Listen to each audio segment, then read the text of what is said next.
alasan Anda harus minum susu Etawa Day Milk, yaitu kaya kandungan kalsium, protein alami, vitamin A, B, dan D, juga mineral.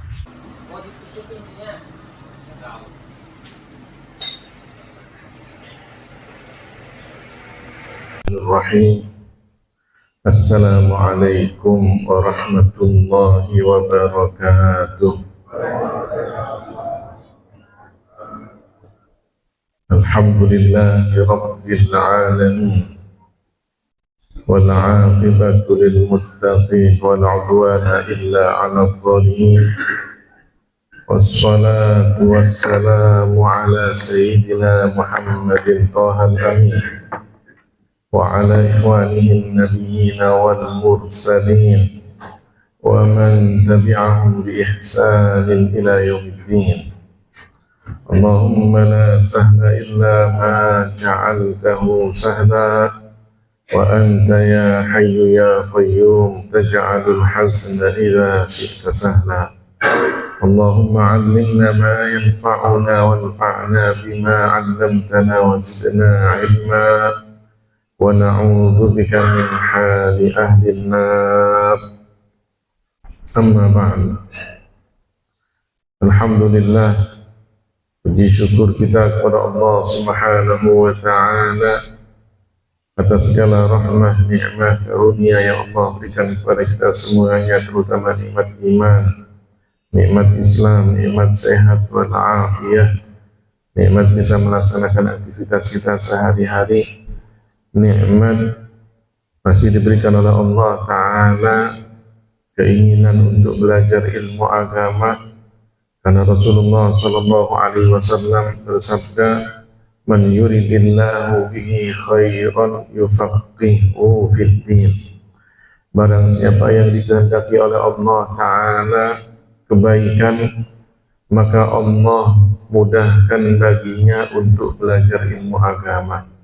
Mudah-mudahan kita di antara hamba-hamba Allah yang senantiasa merasa kurang dalam belajar ilmu agama, sehingga semakin setiap hari kita ingin terus-menerus belajar ilmu agama, dan mudah-mudahan itu adalah pertanda kebaikan yang Allah berikan kepada kita semuanya.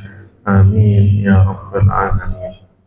Salawat dan salam semoga tercurahkan kepada baginda kita Nabi Muhammad sallallahu alaihi wasallam, orang yang mulia, yang karena kemuliaannya kita umatnya menjadi umat yang paling mulia. Orang yang mulia, yang karena kemuliaannya kita umatnya kelak di akhirat menjadi yang pertama kali masuk surga. Orang yang mulia, yang karena kemuliaannya kita umatnya kelak menjadi yang paling banyak di dalam surga. Karenanya kita bersyukur kepada Allah Ta'ala, kita dijadikan sebagai bagian dari umat Nabi Muhammad Sallallahu Alaihi Wasallam. Syukur kita adalah dengan senantiasa menjalankan ajarannya, menerapkan syariatnya, membasahi lidah kita dengan salawat kepadanya.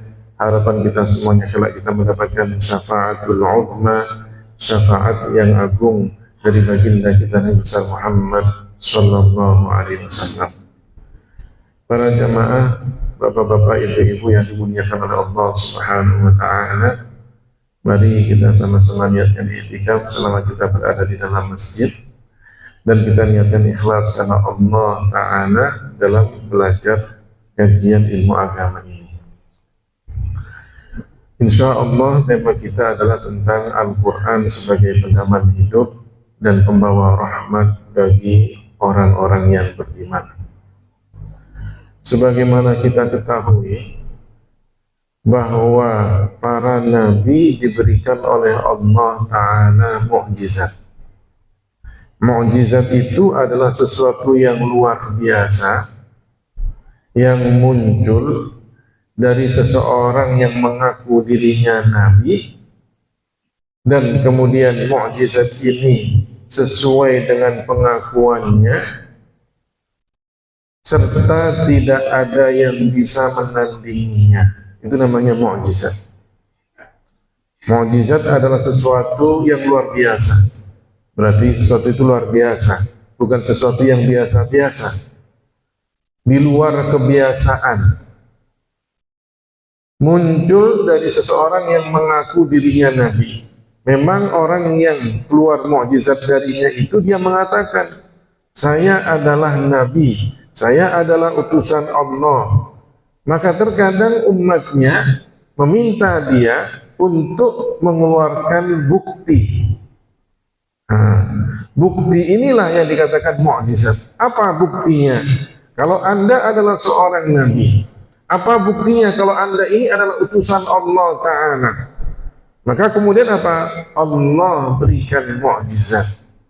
Nabi Saleh alaihi salam mengatakan kepada umatnya beliau adalah nabi. Maka umatnya mengatakan, apa buktinya? Kalau Anda adalah seorang nabi, bisakah Anda mengeluarkan induk onta beserta anaknya dari sebongkah batu yang besar? Maka kemudian apa? Dikeluarkanlah mukjizat Nabi Saleh alaihissalam. Keluar dari batu yang besar, yang tidak ada lubangnya. Ya, tiba-tiba kemudian keluar onta, induk onta, betina, dan kemudian anak onta. Nah, ini namanya mukjizat. Nabi Muhammad sallallahu alaihi wasallam mukjizatnya banyak sekali. Sampai-sampai Al-Imam Syafi'i mengatakan, ma a'tallahu nabiyyan mu'jizatan illa wa a'ta Muhammadan mislaha au a'zama minha. Tidaklah Allah memberikan kepada seorang nabi satu mukjizat kecuali Allah berikan mukjizat yang sama atau bahkan lebih dahsyat daripada mukjizat yang Allah berikan kepada nabi-nabi sebelumnya. Jadi Allah berikan mukjizat yang sama bahkan lebih dahsyat kepada Nabi Muhammad daripada apa? Mukjizat nabi-nabi yang sebelumnya. Kalau Nabi Musa alaihissalam diberikan oleh Allah Ta'ala mukjizat, di antaranya apa? Bisa membelah lautan, bisa memberikan minum kepada kaumnya, ribuan kaumnya diberi minum dari apa? Dari batu yang dipukul oleh tongkatnya. Nah, ini namanya mukjizat. Batunya, ya, tongkatnya dipukulkan ke batu tersebut, kemudian keluar mata air. Ada 12 mata air, masing-masing dari kabilah di dalam umatnya itu minum dari mata air tersebut. Ini mukjizat. Nabi Muhammad sallallahu alaihi wasallam mukjizatnya, ya, apa itu? Keluar air dari celah-celah jari-jari tangan Rasulullah sallallahu alaihi wasallam. Keluar air dari celah-celah jari-jari, bukan dari ujungnya, celah-celah jari-jari tangan Rasulullah sallallahu alaihi wasallam. Kata para ulama, ini lebih dahsyat. Mukjizat Nabi Musa dahsyat. Apa itu? Keluar air dari batu. Ya. Tapi Rasulullah lebih dahsyat. Apa itu? Keluar air dari celah-celah jari-jari tangan-tangan beliau. Nah, ini kan luar biasa. Dibandingkan, kata oleh para ulama, dibandingkan Nabi Musa mengeluarkan air dari batu. Batu itu adalah sejenis tanah tapi keras, dan tanah biasanya keluar apa? Air. Tapi kalau kemudian keluar air dari jari-jari yang terdiri dari tulang, darah, daging, kulit, urat, kemudian keluar air yang begitu dahsyatnya, itu adalah lebih dahsyat daripada mukjizatnya Nabi Musa alaihissalam. Para sahabat yang mengikuti atau melihat mukjizat tersebut ditanya, berapa kalian waktu itu? Yang kemudian para sahabat minum dari air tersebut, bahkan kemudian wudhu dari air tersebut. Jadi Rasulullah SAW ketika itu sedang mau wudhu, hanya ada satu kantong air punya beliau. Sahabat-sahabat yang lainnya kehabisan air. Ini mereka setelah pulang dari peperangan, kehabisan air. Kemudian mereka apa? Datang kepada Rasulullah, ya Rasulullah, kita nggak punya air kecuali yang ada pada Anda. Maka kemudian Rasulullah membuka kantong air itu, beliau masukkan tangannya, maka kemudian keluar air begitu banyaknya. Ya, luber kantong itu kemudian ada yang minum, ada yang wudhu. Ditanya berapa jumlah kalian ketika itu. Sahabat yang mengikuti peristiwa tersebut mengatakan, kalau seandainya jumlah kita 100.000 orang pasti semuanya cukup. Kami ketika itu berjumlah 1.500 orang. Ya, ini kami berjumlah 1.500 orang. 1.500 orang semuanya mendapatkan. Kalau seandainya ya 100.000 pun juga apa cukup semuanya. Nah, ini apa? Mukjizat Nabi Muhammad sallallahu alaihi wasallam. Rasulullah sallallahu alaihi wasallam diberikan mukjizat yang agung. Karena apa dikatakan agung?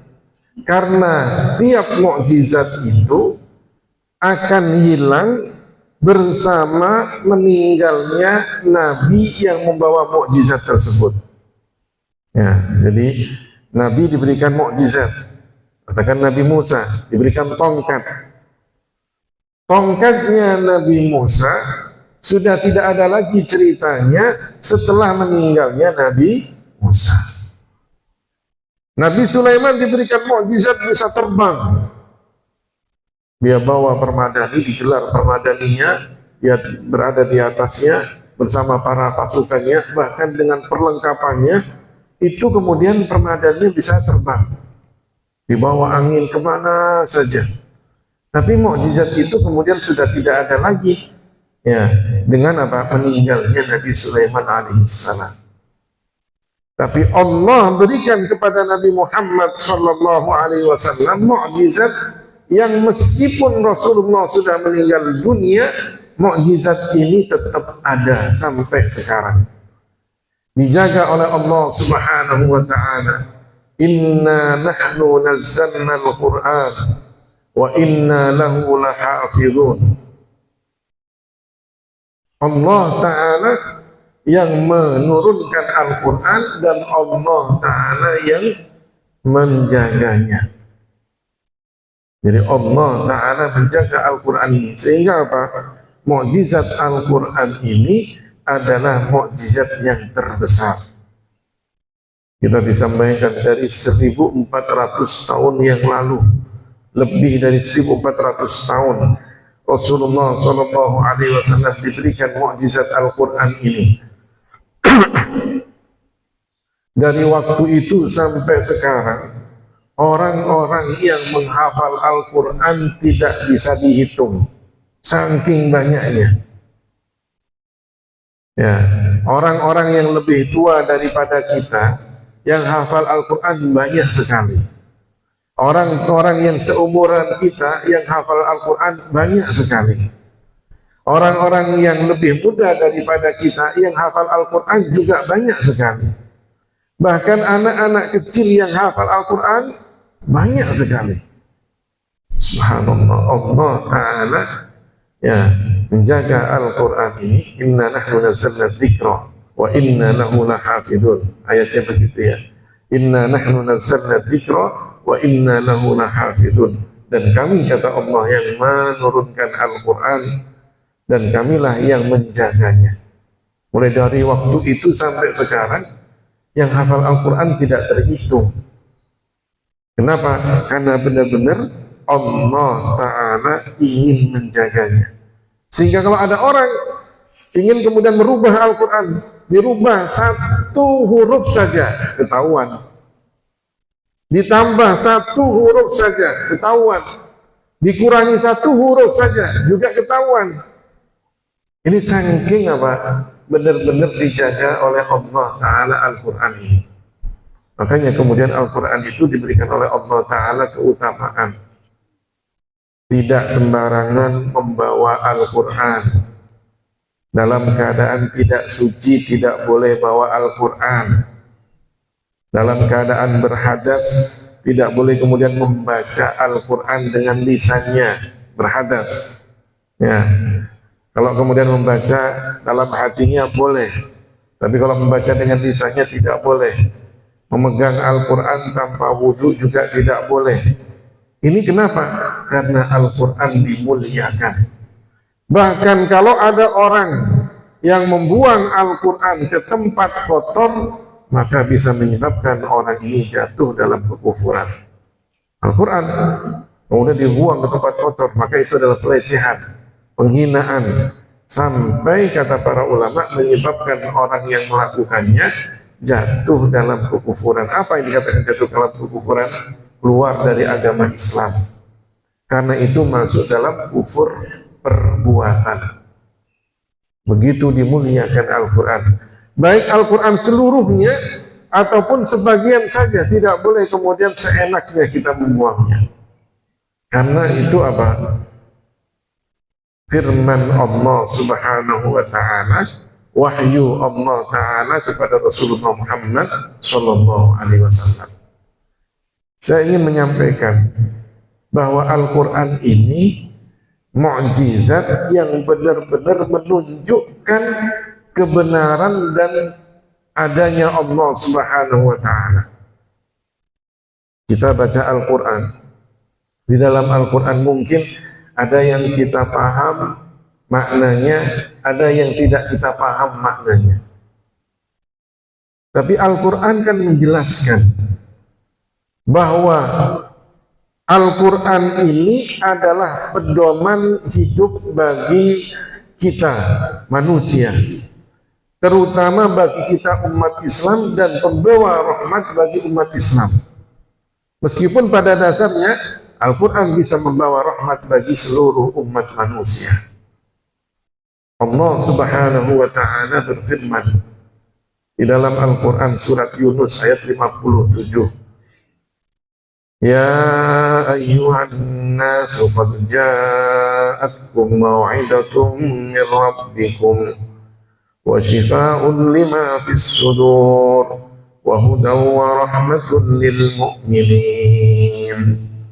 Wahai manusia, telah datang kepada kalian mau'idotun, nasihat ya dari Tuhan kalian, nasihat-nasihat pelajaran dari Tuhan kalian, wa shifa'un lima fis sudur, dan obat bagi penyakit hati, wa hudan, petunjuk, wa rahmah, dan pembawa rahmat lil mu'minin, bagi orang-orang yang beriman. Yang dimaksud telah datang kepada kalian pelajaran ya mau'idhah, nasihat dari Tuhan kalian apa? Al-Quran. Al-Quran.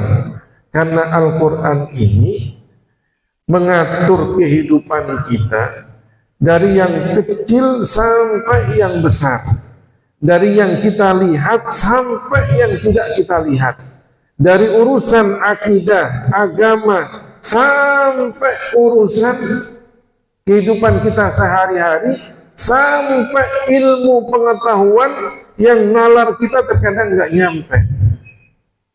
Ya, itulah Al-Quran, menunjukkan bahwa Al-Quran ini benar. Dalam bab akidah sering kita baca bahwa Allah Ta'ala Esa. Surat Al-Ikhlas, Qul huwallahu ahad, Allahus samad, lam yalid wa lam yulad, wa lam yakul lahu kufuwan ahad. Qul, katakan wahai Muhammad, huwallahu ahad, dialah Allah yang Esa. Ini kan bicara tentang Allah. Makanya dikatakan surat Al-Ikhlas. Kenapa? Karena artinya Al-Ikhlas itu adalah memurnikan, mensucikan. Qul, katakan wahai Muhammad, huwallahu ahad, dialah Allah yang Esa. Artinya apa? Allah tidak ada sekutu baginya. Esa, tidak terbagi-bagi, tidak sama dengan kita. Kalau kita ada serupaan, kita bisa dibagi. Ya, Allah Ta'ala adalah Tuhan yang ahad, Esa, tidak terbagi-bagi. Qul huwallahu ahad, Allahus samad, dialah Allah yang kepadanya kita semuanya membutuhkan. Sedangkan Allah tidak butuh kepada makhluknya. lam yalid wa lam yulad. Dialah Allah yang tidak beranak dan tidak diperanakkan. Nah, ini bantahan bagi orang-orang yang mengatakan Allah punya anak, atau yang mengatakan Nabi Isa anak Tuhan, atau yang mengatakan Uzair anak Tuhan. Tidak. Allah sendiri yang mengatakan lam yalid wa lam yulad wa lam yakul lahu kufuwan ahad, dan tidak ada bagi Allah Ta'ala serupaan seorang pun. Sungguh luar biasa. Ini bicara tentang Allah. Dan ayat-ayat Al-Quran yang bicara tentang akidah, tentang tauhid itu banyak sekali. Kemudian ayat-ayat Al-Quran yang bicara tentang bagaimana kita ibadah kepada Allah. Perintah sholat, perintah zakat, perintah puasa, perintah haji, ya, perintah untuk bersedekah. Nah, itu semuanya juga disebutkan di dalam Al-Quran.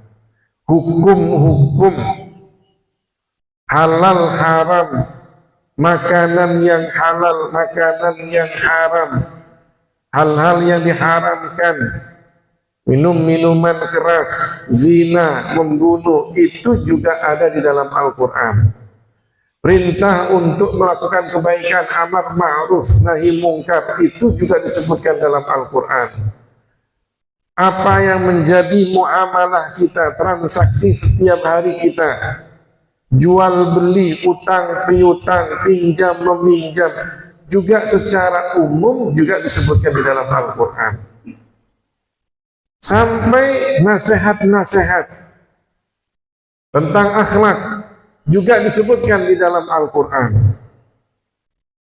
Cerita-cerita umat-umat terdahulu disebutkan di dalam Al-Quran. Subhanallah. Ya, Al-Quran menyebutkan tentang cerita-cerita umat terdahulu. Terkadang ada yang sudah lalu, ada yang akan terjadi, bahkan kemudian apa yang akan terjadi nanti di hari akhir, itu juga disebutkan di dalam Al-Quran. Al-Quran cerita tentang Nabi Musa. Pada Nabi Musa apa? Sudah lama sebelum Nabi Muhammad SAW. Al-Quran cerita tentang Nabi Sulaiman. Nabi Sulaiman juga sudah lama sebelum Rasulullah Muhammad SAW. Al-Quran cerita tentang Nabi Isa. Nah, Al-Quran tentang cerita tentang Nabi Isa. Nabi Isa pun juga sebelum Muhammad SAW. Bahkan Al-Quran mengatakan nanti Nabi Isa ini yang masih hidup sampai sekarang itu akan turun ke dunia, ya, dan kemudian apa? Akan memimpin umat Islam. Orang mengatakan bagaimana Nabi Isa masih hidup sampai sekarang, berapa lama umurnya, begitu kan? Itu pun juga disebutkan dalam Al-Quran. Orang akan bertanya-tanya, benar nggak? Gitu kan? Kalau kita umat Islam yakin kebenarannya bahwa Nabi Isa alaihissalam benar-benar masih hidup, dan nanti ketika hari kiamat atau menjelang hari kiamat akan turun, dan turunnya Nabi Isa itu pertanda di antara tanda-tanda hari kiamat yang besar. Kalau kemudian orang ingin bukti kebenaran Al-Quran, maka di dalam Al-Quran banyak sekali buktinya. Ya, kalau orang kemudian ingin bukti mana apa yang menunjukkan kebenaran Al-Quran, banyak sekali. Di dalam surat Ar-Rahman disebutkan marajal bahraini yaltaqiyan bainahuma barzakhun la yabghiyan fabi ayyi ala'i rabbikuma tukadziban. Marajal bahraini yaltaqiyan, di lautan itu ada pertemuan dua air, air tawar dan air asin. Di lautan ada pertemuan dua air, ada air tawar dan air asin bertemu. Marajal bahraini yaltaqiyan bainahuma barzakhun la yabghiyan. Antara keduanya ini seakan-akan ada pemisahnya, yang menjadikan air tawar ini tidak melewati batas tersebut sehingga masuk kepada air asin, dan air asinnya tidak melewati batas tersebut sehingga masuk kepada air tawar. Kalau kita pikir-pikir bagaimana itu ya? Air bisa kemudian terpisah, yang tawar tetap pada posisinya, yang asin pada posisinya, kemudian dalam lautan yang begitu luasnya seperti akan ada garisnya begitu. Yang tawar di sini sebelah kanan katakanlah, yang asin sebelah kiri, tidak saling bercampur. Orang kemudian berpikir, benar nggak itu kan? Ternyata itu ada.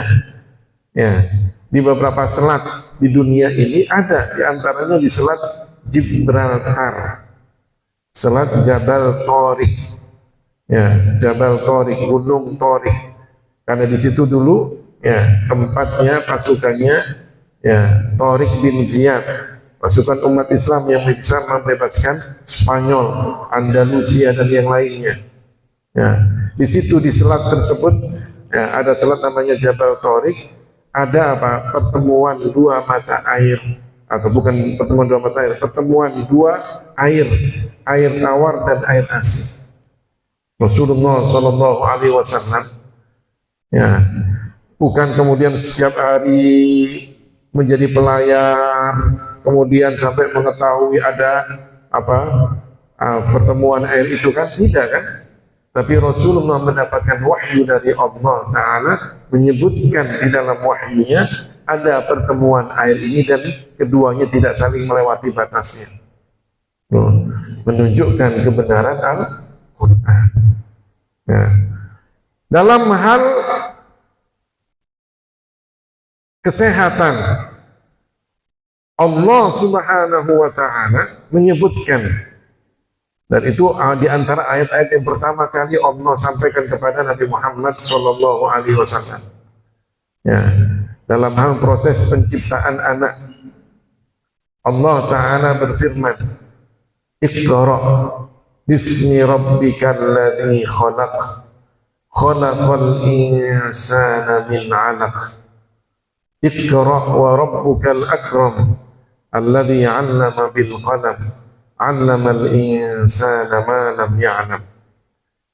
Ayat yang ketiga, Iqra bismi rabbikal ladzi khalaq, khalaqal insana min 'alaq, khalaqal insana min 'alaq. Ayat yang kedua, khalaqal insana min 'alaq. Dialah Allah yang menciptakan manusia dari segumpal daging, yang segumpal daging ini menggantung di rahim seorang ibu. Anak itu namanya menggantung. Rasulullah menyebutkan itu lebih dari 1400 tahun yang lalu, bahwa proses anak itu, daging, sekerap daging ini tadinya menggantung pada rahim seorang ibu. Dijelaskan oleh Rasulullah di dalam hadisnya bahwa proses anak itu awalnya adalah pertemuan dua mani laki-laki dan mani perempuan, sampai kemudian dijelaskan secara detail. Mani laki-laki itu putih keruh, mani perempuan warnanya hampir ke arah kuning. Ya, itu disebutkan. Al-Quran juga menyebutkan mani itu asalnya dari mana, atau keluarnya dari mana, bagian tubuh yang mana. Al-Quran menyebutkan khalaqal insan mimma indafiq, khuliqa mimma indafiq, yakhruju min bainis sulbi wat tara'ib. Manusia itu diciptakan dari air yang memancar. Keluarnya dari mana? Yakhruju min bainis sulbi. As-sulbu itu adalah tulang belakang bagi laki-laki. Ya, tulang rusuk bagian belakang bagi laki. Wat tara'ib, tara'ib itu tulang dada bagi perempuan. Jadi tempat ya untuk menyimpan mani sampai kemudian keluar bagi laki-laki itu dari tulang rusuknya, tulang rusuk bagian belakang. Bagi perempuan ya pada tulang dadanya. Yakhruju min bainis sulbi wat tara'ib. Ilmu kedokteran ya kemudian menjelaskan bahwa itu semuanya benar. proses janin disebutkan di dalam hadis Rasulullah, mulai dari pertemuan mani yang kemudian berangsur selama 40 hari masih dalam bentuk mani, 40 hari kedua dalam bentuk darah, 40 hari ketiga dalam bentuk sekerat daging, baru kemudian 40 genap 120 hari sama dengan 4 bulan, maka kemudian baru ya digambarkan oleh malaikat itu bentuknya, ditiupkan ruh ke dalamnya. Maka kalau sudah usia kandungannya lebih dari 4 bulan masuk ke usia 5 bulan, maka sudah ada ruhnya. Nah, tidak boleh digugurkan. Itu disebutkan prosesnya di dalam Al-Quran secara global, kemudian dijelaskan secara detail oleh Rasulullah dalam hadisnya. Al-Quran hanya mengatakan, ya, manusia itu diciptakan oleh Allah dengan proses apa? Daging yang apa? Menggantung di rahim seorang ibu. Ketika kemudian ilmu kedokteran melihatnya dan menelitinya, ternyata memang benar janin itu menggantung di rahim seorang ibu, bukan kemudian berada di bawah. Janin itu sudah mulai ke bawah kalau sudah apa? Usianya cukup untuk waktu-waktu dia mau keluar. Ya, baru kemudian ke bawah. Tadinya apa? Menggantung. Ya, subhanallah. Kuasanya Allah subhanahu wa ta'ala. Sehingga kalau kemudian menggantung keluar, maka keluar apa? Biasanya umumnya keluar apa? Kepalanya dulu. Kalau kemudian keluar kakinya, itu namanya nyungsang gitu kan, susah gitu kan. Tapi pada umumnya keluar apa? Kepalanya dulu. Ya, kenapa? Karena prosesnya menggantung dan kemudian ya berproses seperti itu. Ini disebutkan di dalam Al-Quran, menunjukkan kebenaran Al-Quran. Al-Quran juga bicara tentang antariksa yang luar biasa. Kita ya sampai sekarang kita nggak tahu tentang ilmu antariksa kecuali sedikit sekali gitu kan. Tapi Al-Quran bicara tentang antariksa begitu luar biasanya. Dulu kita ketika belajar ada teori tentang matahari dan bumi itu kan. Ada teori heliosentris, geosentris begitu kan. Ya, helio itu berarti matahari sebagai porosnya. Geo berarti bumi sebagai porosnya. Al-Quran sudah bicara tentang masalah ini lebih dari 1400 tahun yang lalu. Kalau itu hanya sekedar teori-teori saja, maka Al-Quran sudah dari dulu itu bicara tentang kebenaran. Wasyamsu tajri li mustaqarrin laha, dan matahari itu berjalan pada tempatnya. Jadi matahari yang bergerak, bukan bumi yang bergerak. Bumi tetap diam, tapi matahari yang bergerak dari timur ke barat, kemudian ke satu tempat di bawah aras, kemudian keluar lagi timur barat, begitu. Ya. Jadi kalau manusia hanya bicara tentang teori, Darwin mengatakan teori manusia yang pertama itu dulu berbentuk kera, yang kemudian berevolusi, begitu kan? Al-Quran sudah menolak itu semuanya, bahwa manusia yang pertama adalah Nabi Adam alaihissalam. Ya, dan itu kebenarannya ada semuanya di dalam Al-Quran.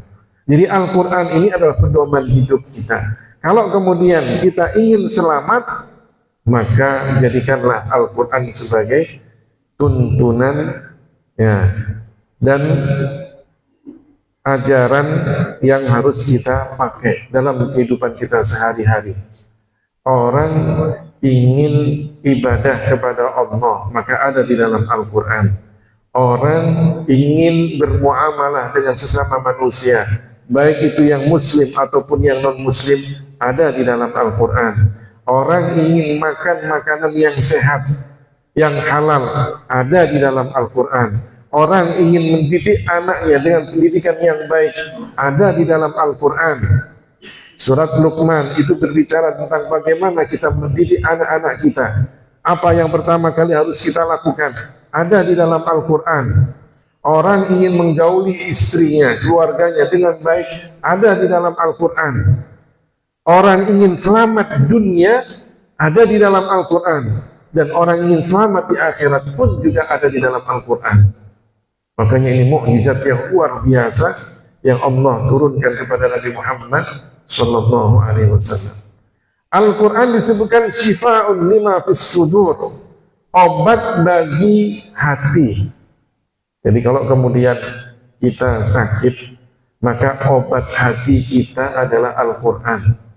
Dulu para ulama, kalau kemudian ada yang sakit, mereka kemudian kumpul di dekat orang yang sakit ini, sekitar 40 orang baca Yasin, ya, di dekat orang yang sakit ini, kemudian biasanya apa? Sembuh. Karena begitu ikhlasnya mereka baca dan kemudian manfaat dari Al-Quran. Beda dengan kalau kita sekarang ada orang yang sakit, baca Yasin nggak sembuh-sembuh, ya, karena kesolehannya berbeda-beda, ya, berbeda-beda. Tapi Al-Qurannya tetap Al-Quran, karena Al-Quran mengatakan syifa'un lima fis sudur. Al-Quran itu obat. Makanya kalau ada orang yang sakit atau orang yang kesurupan, ya, maka apa? Dibacakan Al-Quran. Ayat-ayat Al-Quran begitu luar biasa, menjadi obat penenang hati. Orang lagi gundah, gelisah, maka dengarkanlah Al-Quran. Ya. Kemudian Al-Quran ini sebagai petunjuk dan rahmat bagi orang-orang yang beriman. Itu sudah nyata. Kalau kita ingin mendapatkan kebenaran jalan hidup kita di dunia dan di akhirat, maka Al-Quranlah petunjuknya. Al-Quranlah yang menjadi rahmat bagi kita semuanya. Jangan pernah keluar dari aturan-aturan Al-Quran. Insya Allah kita akan selamat dunia dan di akhirat. Al-Quran yang kita baca itu bisa menjadi pemberi syafaat bagi kita nanti di akhirat. Setiap huruf yang kita baca pahalanya 10 kali lipat. Al-Quran yang kita dengarkan pun juga memberikan kita pahala. Al-Quran yang kita lihat tanpa kita baca, hanya kita lihat huruf-hurufnya dengan mata kita pun juga, kata Rasulullah, ada pahalanya.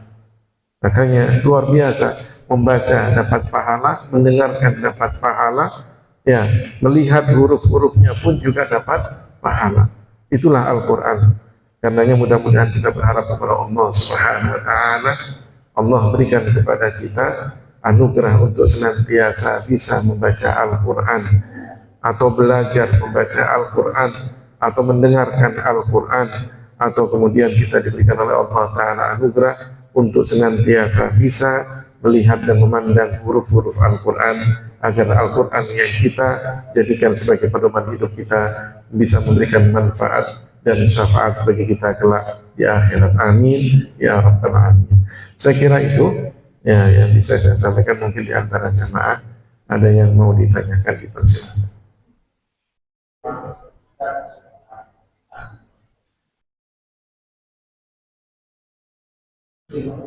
Ya. Waalaikumsalam warahmatullahi wabarakatuh.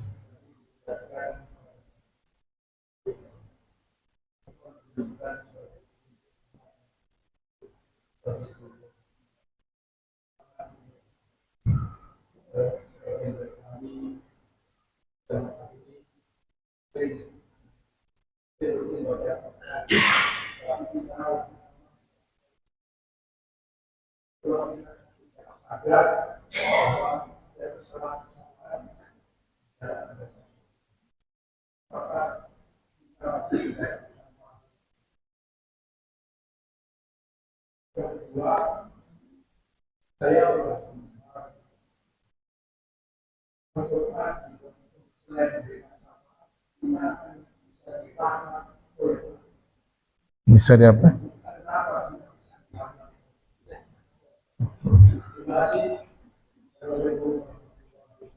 Waalaikumsalam warahmatullahi wabarakatuh.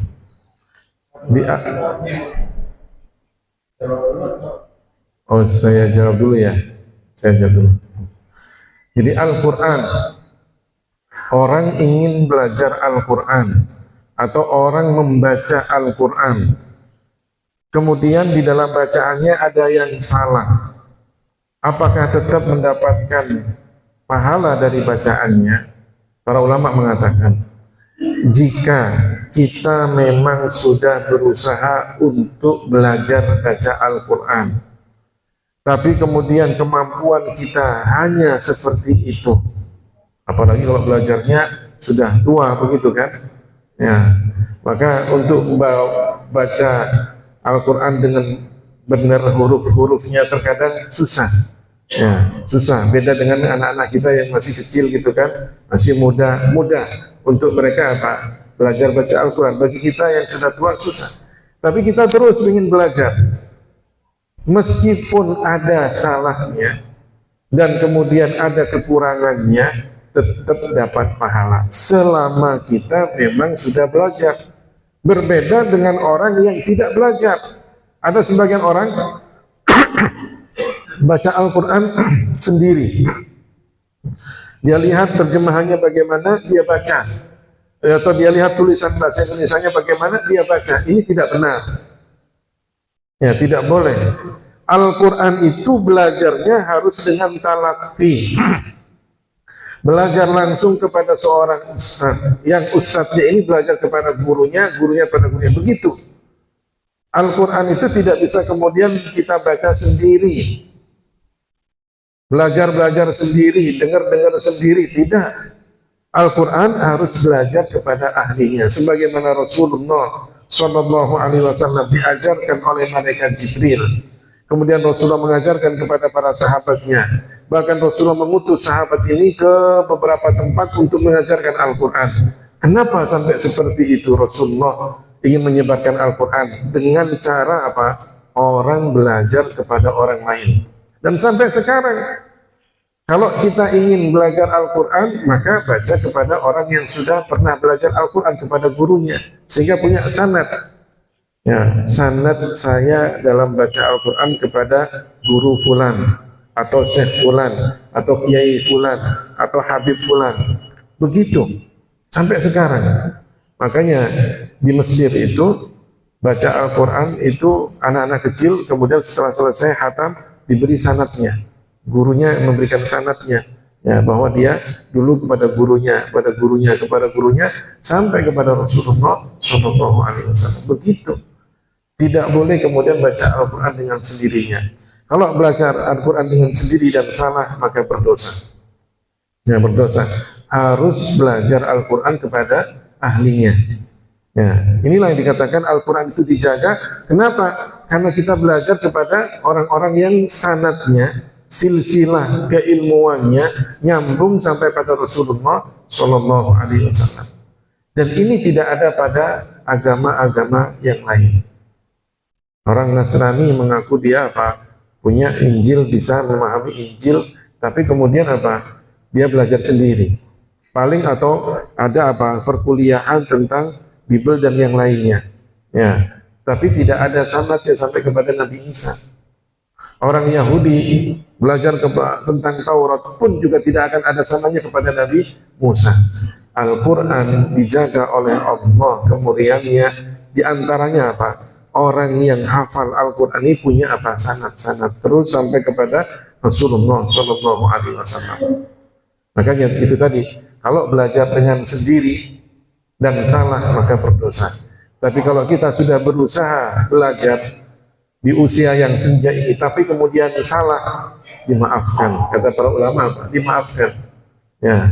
Bahkan Rasulullah mengatakan, ya, barang siapa yang baca Al-Quran dan dia tertatih-tatih di dalam bacanya. Karena apa? Susah. Kayak kita ini sudah rabun matanya gitu kan, penglihatannya sudah gak jelas, kemudian baca Al-Quran tertatih-tatih bacaannya, dapat pahala. Nah, kemudian kenapa orang yang baca Al-Quran itu nanti juga di antara mereka ada yang dilaknat oleh Al-Qurannya? Rubbata lil Qur'an wal Qur'anu yal'anuhu. Berapa banyak orang yang baca Al-Quran sedangkan Al-Quran melaknatnya. Bagaimana kok bisa dilaknat oleh Al-Quran? Apa kata para ulama? Bisa jadi orang ini hanya sekedar baca dengan lisannya tapi tidak mengamalkan Al-Qurannya. Dia baca dengan lisannya, hafal Al-Qurannya, tapi tingkah lakunya, perilakunya, akhlaknya, bahkan kemudian kehidupan sehari-harinya bertentangan dengan Al-Quran. Terkadang berapa banyak orang yang hafal Al-Quran tapi perilakunya ya tidak bagus. Bahkan kemudian akidahnya tidak sesuai dengan akidah diajarkan oleh Rasulullah Sallallahu Alaihi Wasallam. Dulu pada masa Sayyidina Umar, ada orang yang hafal Al-Quran. Ya, Bayan Ibnu Sam'an hafal Al-Quran, tapi kemudian dia tafsirkan sendiri Al-Quran. Dia mengatakan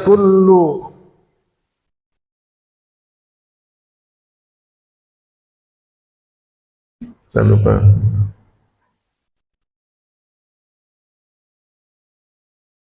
Kullu syai'in halikun illa wajah. Ayatnya begitu ya. Kullu syai'in halikun illa wajah. Segala sesuatu itu akan hancur kecuali wajah. Nah, kemudian dia mengatakan, oh segala sesuatu itu akan hancur, bahkan Tuhan akan hancur kecuali wajahnya saja. Nah, dia tafsirkan sendiri. Orang yang seperti ini, meskipun dia hafal Al-Quran, tapi kalau kemudian akidahnya salah, maka Al-Quran akan melaknatnya nanti di akhirat. Ya, makanya hati-hati ketika kita belajar Al-Quran kepada ahlinya, belajar Al-Quran tentang tafsirnya, ya, belajar Al-Quran tidak dengan sendiri. Tidak ada orang yang hatam Al-Quran, pinter dalam Al-Quran, otodidak, tidak ada. Tanya semua orang-orang yang hafal Al-Quran, pasti hafal Al-Qurannya dari siapa? Gurunya. Ya, punya sanad kepada gurunya. Semakin tinggi sanadnya, maka semakin mulia orang ini. Artinya semakin tinggi sanad keilmuannya. Nah, itu diantara apa? Ya, sebab kenapa Al-Quran menjadi pelaknat bagi orang yang membacanya. Saya kira itu.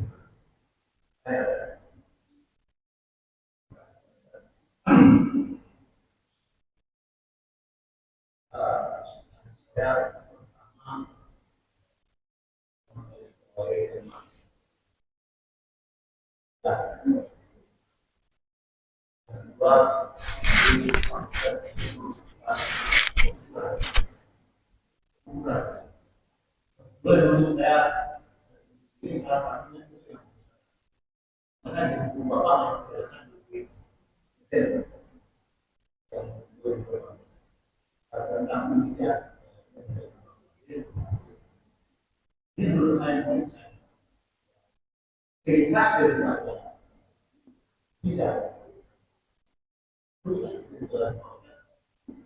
berarti tidak bisa dituduh manusia biasa. Hanya menggunakan kita contoh air dari terakhir. Sekarang ada di tongkatnya termasuk Al-Quran. Orang tidak bisa. Namanya orang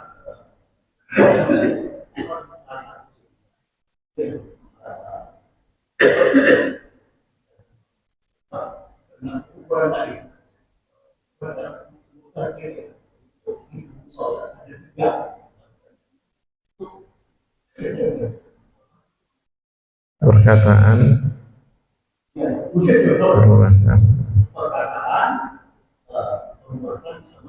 keyakinan.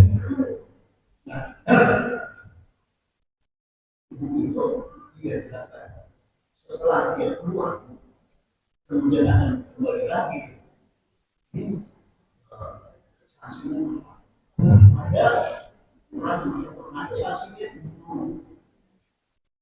Ada yang tidak.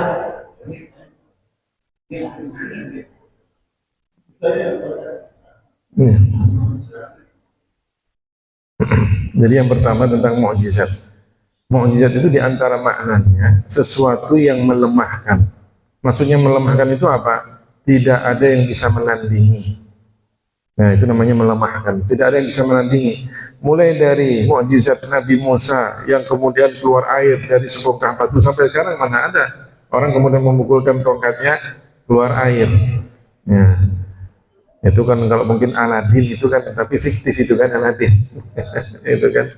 Ya, pukulkan itu ke mana, ceretnya itu ya keluar air, bukan lagi keluar apa gitu kan. Nah, tapi kan Aladin itu kan. Tapi tidak ada ya orang yang bisa mengeluarkan air dengan mukjizat seperti Nabi Musa alaihissalam. Nah, jadi itulah dikatakan mukjizat, sesuatu yang melemahkan. Melemahkan artinya apa? Tidak ada yang bisa menandingi. Ya. Nabi Muhammad SAW diberikan mukjizat Al-Quran, sampai sekarang mana ada yang bisa menandingi Al-Quran. Begitu luar biasa bahasa Al-Quran. Ketika bicara tentang pagi hari, maka seperti ada desisnya. Ya, ada desisnya. Ya. Kalau kemudian bicara tentang kekerasan, maka kemudian ada kayak seakan-akan apa? Ya, ada semangat untuk membacanya. Al-Quran begitu bahasanya. Urutan-urutan akhir bacaan Al-Quran itu apa? Ada huruf-huruf yang sama. Ya, Qul a'udzu birabbin nas, malikin nas, ilahin nas, min syarril waswasil khannas, alladzi yuwaswisu fi sudurin nas, minal jinnati wan nas. Kalau kita mendengar bacaan ini dari orang yang suaranya bagus, seakan-akan ada iramanya gitu kan. Itulah Al-Quran. Ya, Al-Quran. Kemudian yang kedua, bahwa tadi disebutkan kekufuran itu memang ada tiga. Ada kufur perkataan karena sebab lisan, ada kufur perbuatan karena apa? Perbuatan badan, anggota badan, ada kufur keyakinan karena apa yang ada di dalam hati. Kufur perkataan diantaranya mengatakan Allah tidak adil dengan lisannya, meskipun tidak diyakini. Ya, mengatakan Allah tidak adil, mengatakan Allah zalim, kufur. Sekedar mengatakan seperti itu sudah kufur, jatuh dalam kekufuran, keluar dari agama Islam. Orangnya disebut murtad. Kufur perbuatan diantaranya apa? Melempar Al-Quran ke tempat kotor. Melempar Al-Quran meskipun dia mengatakan, oh niat saya tidak menghina Al-Quran, tapi perbuatan Anda itu sudah menghina Al-Quran. Anda lempar Al-Quran ke tempat kotor itu sudah penghinaan. Ya. Nah, kufur perbuatan, kufur keyakinan, meyakini Allah Ta'ala sama dengan makhluknya, meyakini Allah Ta'ala punya anak. Kufur keyakinan. Masing-masing kufur ini, jika kemudian orang yang jatuh dalam kekufuran ini tidak masuk Islam lagi dengan mengucapkan dua kalimat syahadat, maka jika ada khalifah, ya, khalifah bukan presiden, ya, bukan pemerintahan, khalifah yang membawai semua umat Islam, memimpin semua umat Islam, orang yang murtad ini diberi tenggang waktu 3 hari, suruh masuk Islam. Kalau kemudian 3 hari nggak masuk Islam, dipenggal. Hukumnya begitu di dalam Islam. Cuma kan sekarang nggak ada khalifah, sehingga apa? Tidak bisa kemudian presiden memenggal orang yang murtad itu, ya nggak bisa. Ya, khalifah. Kalau ada khalifah, diberlakukan hukum ini. Kenapa? Biar orang jerah, tidak keluar dari agama Islam. Kenapa? Sudah tahu kebaikan, sudah tahu kebenaran, kok malah ditinggalkan.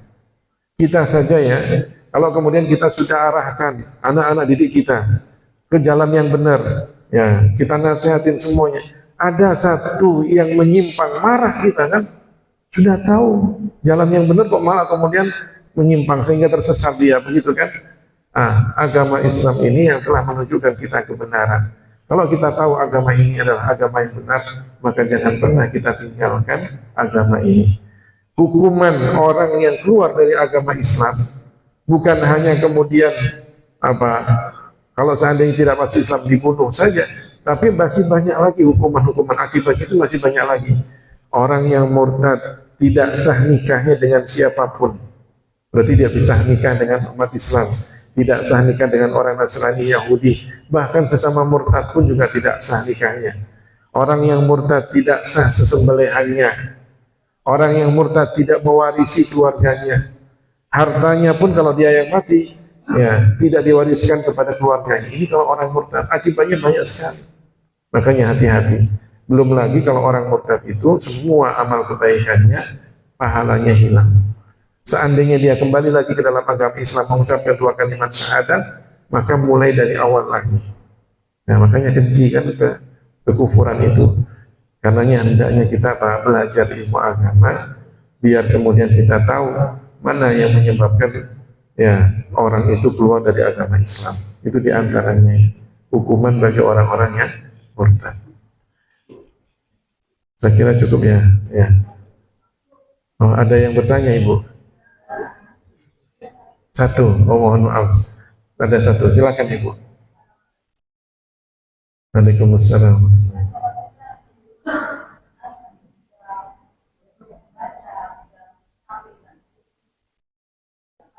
Oh iya, Al-Quran kalau sudah usang, sudah tidak bisa dibaca, dipegang aja, kemudian ya rapuh, yang rapuhnya kemudian apa sobek begitu kan? Maka kata para ulama, cara untuk apa biar kita tidak jatuh dalam kekufuran, kemudian kita ingin memusnahkannya adalah dengan dibakar di tempat yang bersih. Ya, kita taruh tempat bersih, taruh Al-Qurannya di atasnya, dibakar. Ya, biar kalau kemudian sudah jadi abu, sudah tidak terbaca lagi, sudah tidak kelihatan tulisan-tulisan Al-Qur'annya, baru boleh dibuang. Nah, karena sudah tidak kelihatan tulisan-tulisan Al-Qur'annya. Tapi kalau kemudian masih ada tulisan-tulisan Al-Qur'annya, tidak boleh dibuang. Nah, dibakar sampai habis, sampai jadi abu, baru kemudian boleh dibuang. Itu kata para ulama. Ya. Sama-sama Ibu. Saya kira itu ya dalam kita pada pagi hari ini. Mudah-mudahan ada hikmah, ada manfaatnya, ada ilmu, ada keberkahan Allah berikan kepada kita semuanya. Mari kita tutup dengan doa kafaratul majlis. Subhanallahumma wa bihamdika asyhadu an la ilaha illa anta astaghfiruka wa atubu ilaik. Walhamdulillahirabbil alamin. Assalamualaikum warahmatullahi wabarakatuh. Kabar keren dari supplier susu Etawa Daymilk, Anda bisa dapatkan ilmu digital marketing hanya dengan membeli susu. Beli susunya, dapat ilmunya.